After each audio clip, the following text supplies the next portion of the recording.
Grand Rising. Welcome back to another episode of Discern from Nicole. So, y'all, I'm driving, and the Holy Spirit really just brought it back to my attention, like, about this finding purpose.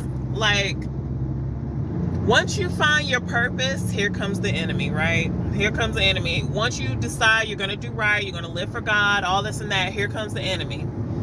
And you have to be strong and steadfast and willing to make decisions that make a difference. Like for me, I had to go back and honestly, I realized that the enemy has been trying to kill me all along. Like when I was young,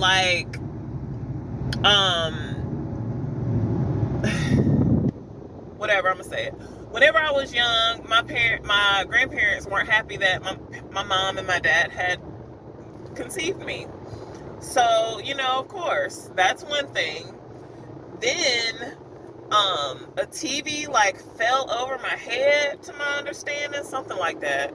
That's another thing. When I was a toddler, I burnt my feet or burned myself really bad on something, some kind of heater or furnace fire or something. In an older house. That's one thing. I mean, with the addictions, with the different people I've met, just all types of stuff. If you really look back on your life, look, this car about to hit this other car. Lord have mercy. Little more. But if you really look back on your life and be like, okay, I'm here for something. I'm here for something, because I got to the point to where I was just sick of it. I was sick of living the way that I was living, and I was like, you know what? Something's got to change. Something's got to change, and it's got to change now, because, God, you have kept me through so much. I ain't about to go out like this right now, right here, no. And I have babies that need me. You know what I'm saying? I have my babies that need me. I don't want nobody else raising them but me. Come on.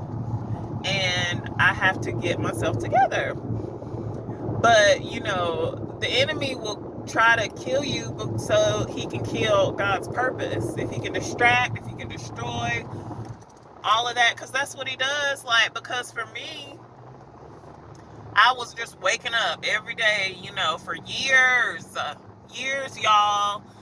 Just, oh my goodness. Whatever happens, happens. And no plan, no purpose, no vision, no nothing. Just floating, going with the flow.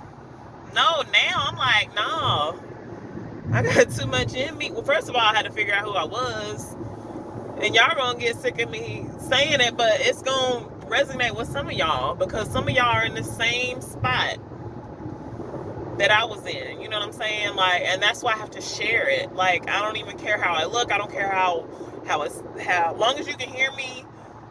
That's all I care about. But we're not worried about the aesthetics. All of that other stuff will come later. I ain't even worried about that, because, like I said, God said to do it, I'm doing it. Okay, that's it. I don't care what you think. But yeah, so once you get in purpose, the enemy's coming, and you need to be able to spot him out and know.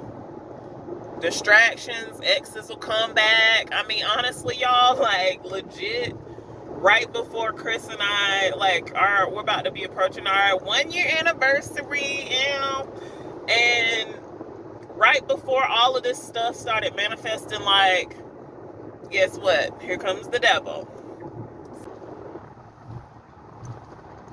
But yes, here comes the enemy, trying to, stir up some stuff. And, if you haven't had it already happen, it's going to happen, especially once you decide you're going to start living for God and doing things for God and doing the right thing and all of that, because it's a test. And honestly, right after the test, guess what? The blessings come. The blessings come, but you got to prove yourself worthy and show yourself approved. You can't sit here and think things are just going to be handed to you. No, God has to know you're committed. He has to know you has your heart. And that's exactly what happened with us. But yeah, that's all I want to say. I love you. Y'all take care.